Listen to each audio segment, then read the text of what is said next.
Good morning, class. I am so excited to read you my favorite book about addition and subtraction. I love the illustrations in this book. The book is called Miss Spider's Tea Party, and it's by David Kirk.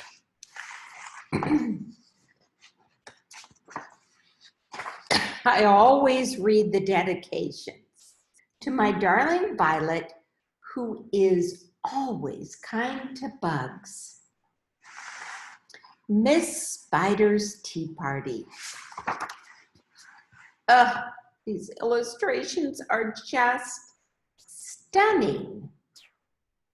One lonely spider sipped her tea while gazing at the sky. She watched the insects on the leaves and many flying by.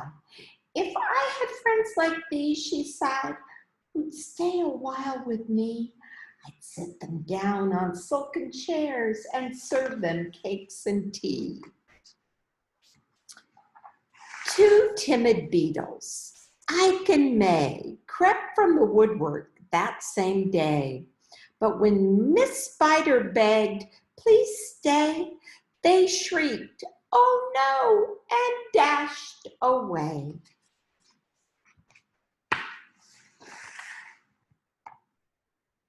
Three fireflies flew inside that night, their spirits high, their tails alight.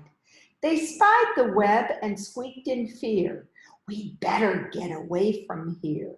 The little trio did not feel they'd care to be a spider's meal. 4 bumblebees buzzed by outside. Please come to tea, Miss Spider cried. The 4 ignored her swaying there. She waved a tea towel in the air. She took a cup and tapped the glass. Then one bee spoke to her at last. We would be fools to take our tea with anyone so spidery. Within the shadows of the room, just peeking from behind a broom, 5 grinning faces bobbed and peered. Miss Spider smiled. Her heart was cheered. Descending for a closer look, she danced into the gloomy nook, but sadly found those jolly mugs belonged, alas, to rubber bugs.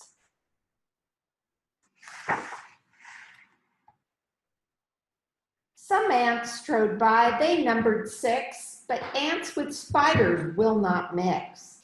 She brewed them tea from hips of roses. The proud platoon turned up their noses. A fine bouquet concealed its prize of 7 dainty butterflies. Miss Spider, watching from the wall, was not aware of them at all. The tea table was set for 8, with saucers, cups, and silver plate. The cakes were fresh, the service gleamed, yet no one would arrive, it seemed. Her company, in no demand, left her a cup for every hand. She looks very sad. 9 spotted moths, kept safe and warm in shelter from a thunderstorm.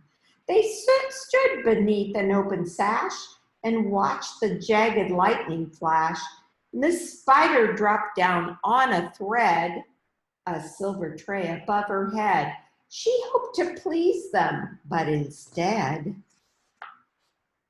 they flew away in mortal dread.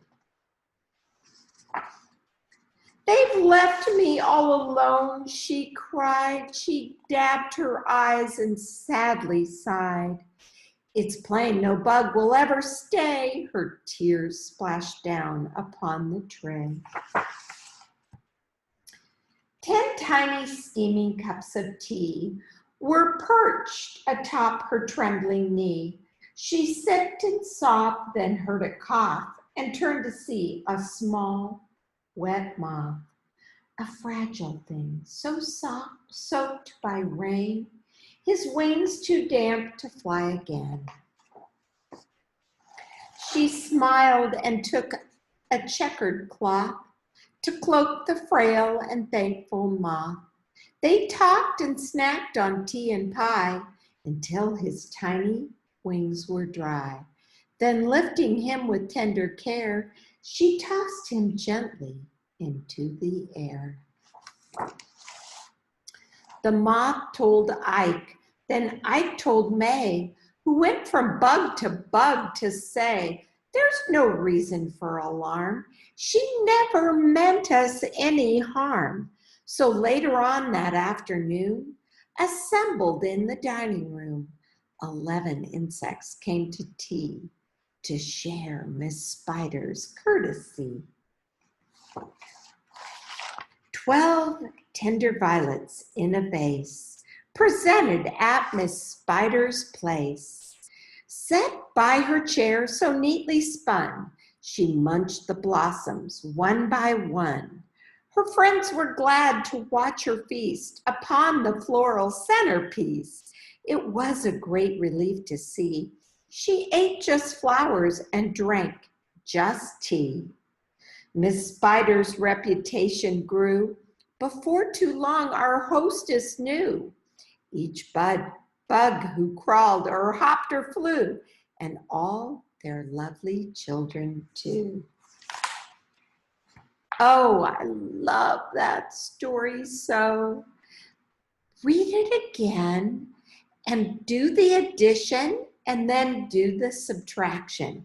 You're going to find a lot of fun in thinking about adding and subtracting numbers.